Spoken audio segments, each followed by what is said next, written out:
la cual esta de acá va a inhibir a la amígdala y esto va a tener como que un pensamiento más crítico. Luego vamos a tener la vía rápida, que esta de acá es un poco más emocional y es del tálamo a la amígdala. Ahora esto es muy importante porque la corteza prefrontal en este caso es la que inhibe, pero al ser la vía rápida no lo va a inhibir, por eso vamos a tener una excitabilidad de lo que es la amígdala cerebral. Lo que va a generar que los canales de sodio y también de calcio se abran, generando una despolarización. Esta despolarización lo que va a generar es un aumento de los neurotransmisores, que en este caso es un neurotransmisor excitatorio como el glutamato, y vamos a tener la caída de un inhibitorio que es el GABA. Luego, posteriormente, mi compañero va a hablar un poco más acerca de los fármacos. También lo que vamos a tener es una alteración del sistema serotonérgico, en la cual vamos a tener una disminución de la serotonina y también en cuanto a su receptor vamos a tener una inhibición del receptor 5-HTA1. También vamos a tener una alteración del sistema noradrenérgico, teniendo un aumento de la noradrenalina, lo cual va a generar este estado de taquicardia, sudoración, ansiedad. Y posterior a eso también tenemos una alteración de lo que es la hormona del cortisol, por lo cual va a haber un aumento del cortisol generando toda esa sintomatología que presenta un paciente ansioso.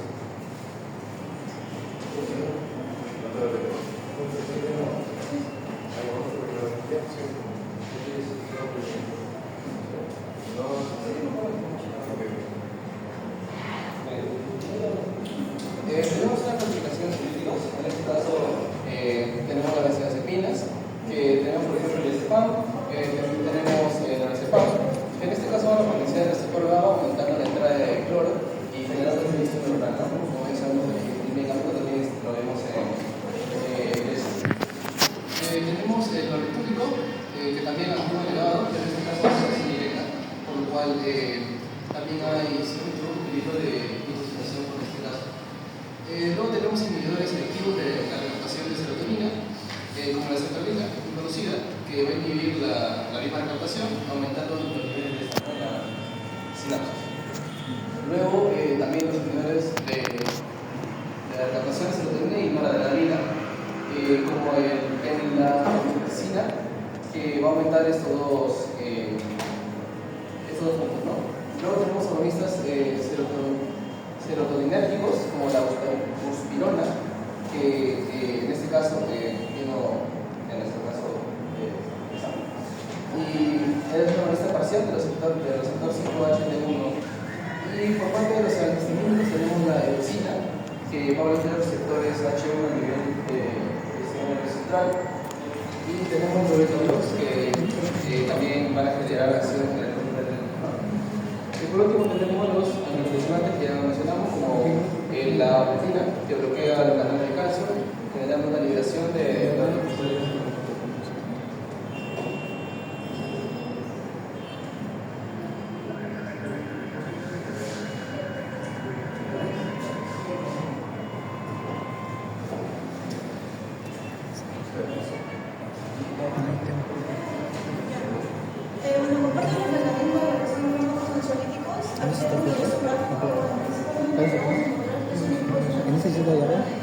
¿Necesita diarrea?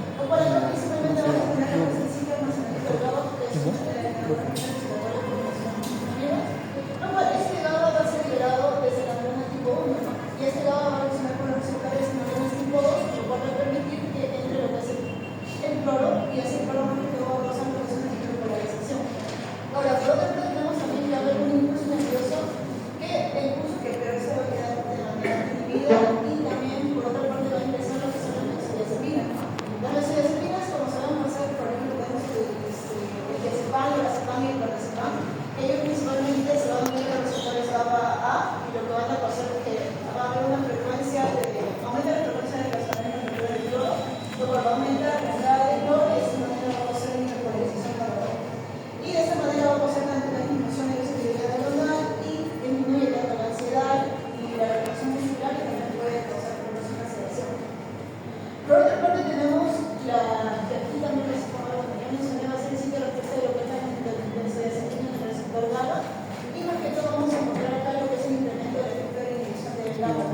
Por otra parte también tenemos los fármacos de la testosterona, que bueno, va a ser una dosis parcial, más que acá principalmente va a modular la liberación de la serotonina, de esta manera va a aumentar la serotonina, se distribuye en ciertas señales, de esta manera va a causar la actividad.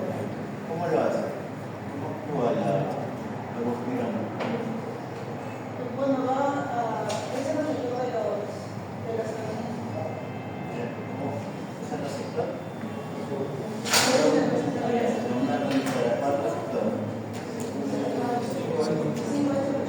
Ya, correcto. ¿Presináptico o prosináptico?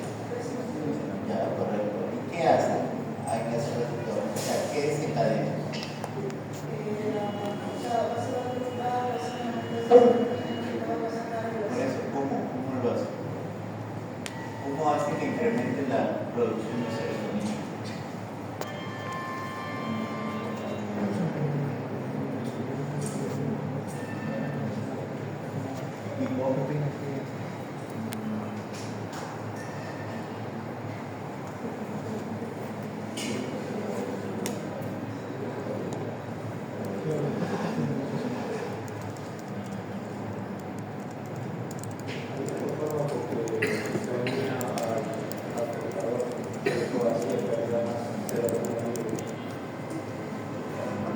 La buspirona es un agonista del receptor de serotonina, 5-HTAA1. En este caso, este receptor es presináptico. Entonces, ¿qué pasa? Al unirse la buspirona al receptor, a ese receptor, ¿ya? Entonces, ¿qué va a pasar? Actúa como si fuera la serotonina, ¿correcto? Entonces, si el receptor presináptico, ¿correcto?, está siendo estimulado por un fármaco que estimula hacer serotonina, ¿correcto? Entonces, ¿qué va a dejar de hacer? Producción de serotonina, ¿correcto? Liberación, va a dejar de liberar, ¿verdad? Pero ¿qué va a inhibir? Su recaptación, ¿correcto? Entonces, ¿qué pasa? Lo normal es que, en este caso, la neurona 1 libere la serotonina, ¿ya? Sea captada por la neurona 2 y por diferentes procesos, pues, ¿no?, lleve a finalmente su recaptación por la neurona 1. Pero ¿qué pasa? Como la buspirona está estimulando este receptor que debería ser estimulado por la serotonina no lo va a poder estimular y se va a quedar a nivel del espacio presináptico, y de esta forma sigue estimulando a la neurona 2, ¿correcto? Eso es lo que pasa con la buspirona. ¿Ya? Continuamos.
¿Vamos a hablar de barbitúricos más adelante o ya no?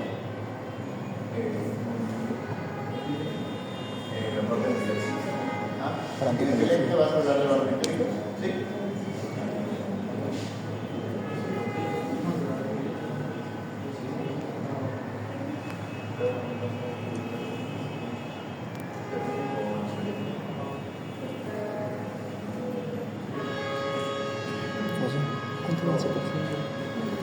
millones de benzodiazepinas, ¿no?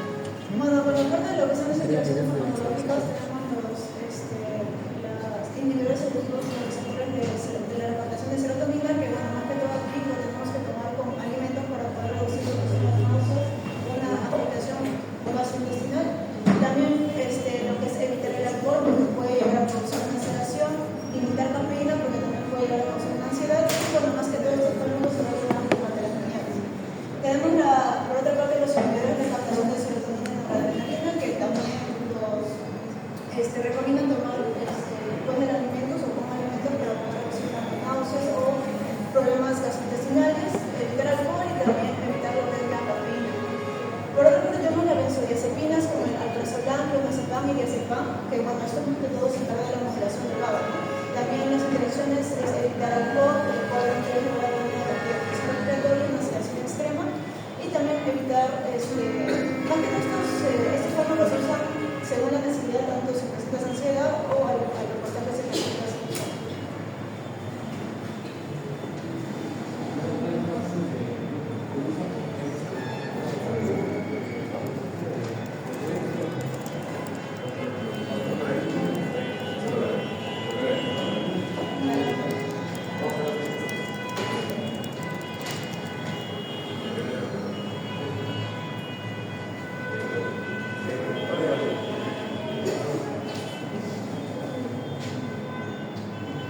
Yo les voy a hablar sobre lo que es la relación psicológica con la epilepsia. Como ya hablábamos también de lo que son la ansiedad y los ansiolíticos. En cuanto a la epilepsia, hay que saber que es una alteración del sistema nervioso central, obviamente, que se va a caracterizar por el incremento y la sincronización anormal de la actividad eléctrica neuronal, ¿no? Justamente para explicar esto, y también tenemos algunos esquemas para ver la relación psicológica, y tenemos que tener en cuenta que hay varios targets o varios puntos en esta interacción durante la sinapsis nerviosa en la que van a atacar estos fármacos y que tenemos que tener en cuenta, ¿no? Primero tenemos aquí mencionar los canales de calcio. Los canales de calcio van a ser importantes ya que estos van a intervenir en lo que es la movilización de las vesículas y por ende la liberación de lo que son, por ejemplo, lo que son liberación de neurotransmisores como son el GABA o el glutamato, ¿no? Hay que tener en cuenta que en una crisis epiléptica, bueno, hay que diferenciar lo que es una convulsión de la epilepsia. La convulsión va a ser esta desmovilización por parte de un aumento de lo que es la excitabilidad del glutamato y una disminución de lo que es la acción inhibitoria, una inhibición de la GABA, ¿no? En cambio, la epilepsia va a ser un trastorno, ¿no? De estas convulsiones van a ser reiteradas. Entonces, justamente aquí tenemos los canales de calcio, vamos a hacer la liberación de estas vesículas. También hay que tener en cuenta el potencial de acción, que también va a ser uno de los factores que vamos a ver esta farmacodinámica, ya que vamos a estimular para poder pasar el impulso eléctrico. Una vez pasado va a haber otros momentos como la despolarización, donde se va a introducir sodio, una repolarización donde hay un incremento de, en este caso, potasio, luego un periodo reflectante y luego un periodo de reposo. Y eso va a otra vez, depende del input o del estímulo nervioso que se está haciendo, ¿no? En cuanto a canales iónicos importantes, está el canal primero, la apertura de los canales de sodio, que eso va a permitir que se vaya, que el impulso nervioso se propague, eso se llama la despolarización. En este caso vemos aquí una gráfica. Luego está la apertura de canales de potasio, que esa va a ser la otra parte, la repolarización que se ve en este gráfico. Es decir, se va a la membrana de la neurona va a volver a su estado inicial.